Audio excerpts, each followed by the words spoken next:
Donc ce tu qui envahit tout, qui envahit le poème, écoutez, curieusement, on a une résonance aussi chez les gens d'Amérique, dans ce poème Atelier du silence. Je vais vous lire un poème qui s'appelle « Calcul de la distance entre ma mère et le poème », où on va voir aussi que la mer, envahit tout. Sur la tempe, géante pierre.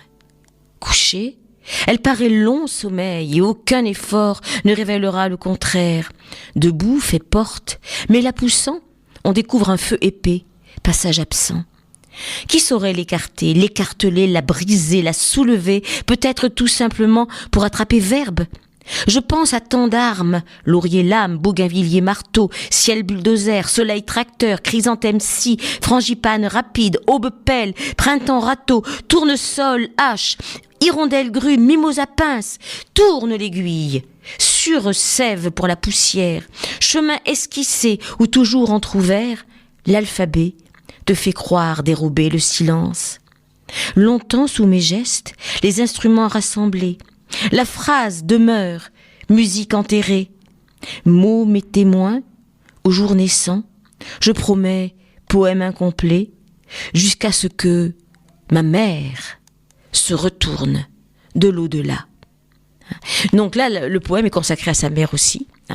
Dans cette amplification de l'aimant. Donc là, peut-être il s'agit plutôt d'armes, je pense à tant d'armes.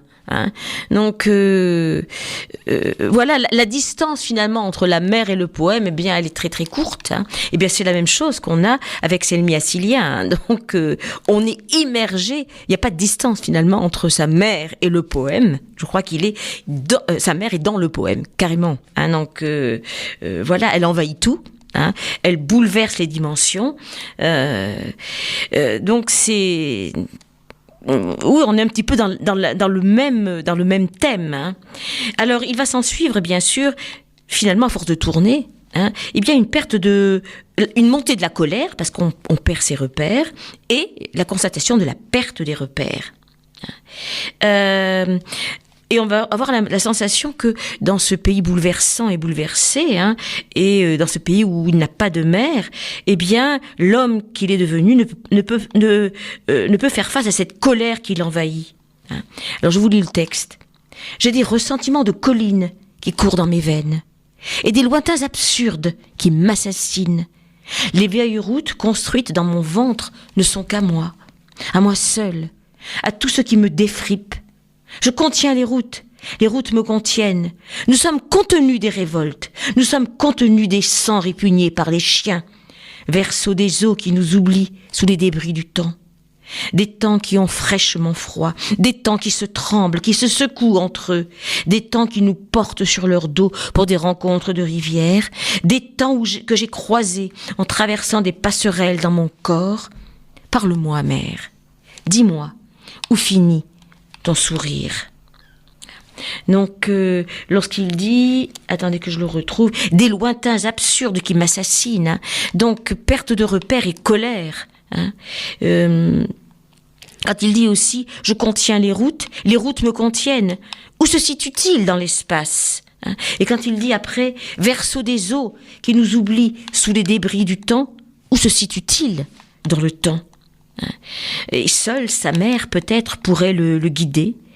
Et c'est alors que revient l'injonction, effectivement. Parle-moi, mère, dis-moi, où finit ton sourire?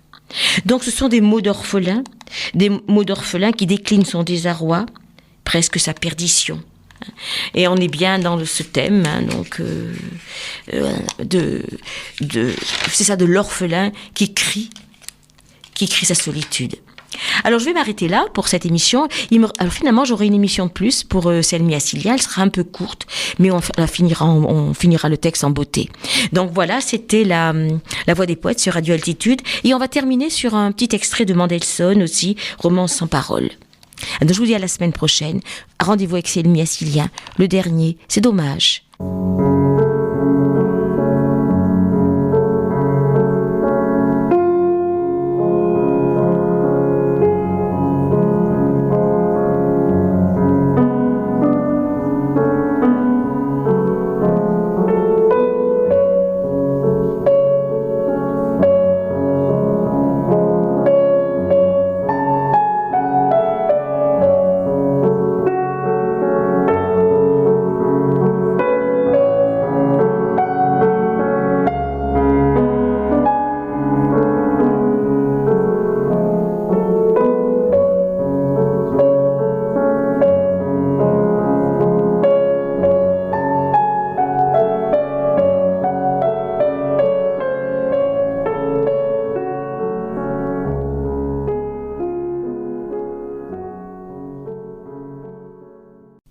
Alors une dernière petite chose qui vient de me passer par l'esprit, avant qu'on se quitte justement, le cinéma Loriot, le 7 décembre à 20h, organise une présentation des années Super 8, le film de Dany Erno, et je serai présente parce que mon père avait tourné beaucoup de films en 8 et en Super 8, et ces films se sont retrouvés aux archives départementales et on m'a demandé de participer à l'émission sur les années Super 8.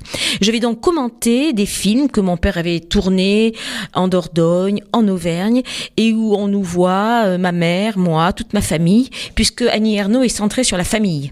Donc les années Super 8 de Annie Ernaux, c'est le thème de la famille. Et bien là, c'est pareil. Donc je vais commenter les films donc qu'avait tourné mon père. Donc c'est Orio, le 7 décembre, mercredi à 20h. Donc j'ai écrit un texte comme Annie Ernaux sur ces années Super 8 et sur les films tournés par mon père. Donc venez nombreux, ça sera très intéressant. Voilà, à très bientôt.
Suivante va insister donc toujours sur cette résilience, et on a l'impression que le poète utilise un petit peu le courant de conscience, une sorte de courant de conscience comme moyen d'expression, parce que finalement le courage de sa mère, eh bien il devient celui de cette jeune fille qui a été persécutée et assassinée, Nancy d'Orléans, il devient celui de d'Evelyne Sincère. Donc c'était bien 3 personnes qui avaient été stigmatisées par le poète, pour rappeler donc la violence à Haïti.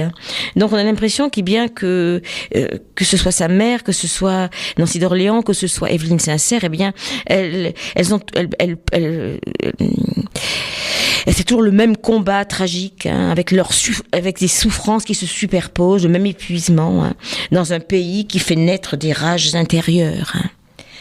Tu marchais, salamandre, sur des marécages longtemps oubliés. Quoique des vertiges, des étourdissements et des folies qui couchent avec la nuit sur des digues, quoique des folies molles en confidence avec la neige. Tu portais, fatigué, un sommeil en main de lune sur ta tête. La route était vide. Tu courais vite comme des vents à paille, comme des mers étonnées sauvées sous nos pas. Tu courais, débraillé, cheveux détressés sur tes cordes, à force d'avoir eu peur de tes rages intérieures, à force d'avoir voulu baiser ce brin de fumée qui sort de ta bouche. Manie m'a dit que ton vrai nom était Nancy d'Orléans. Évelyne Sincère était une fille qui traversa tes veines pour aller vers l'étouffement. Donc on a l'impression que tout ce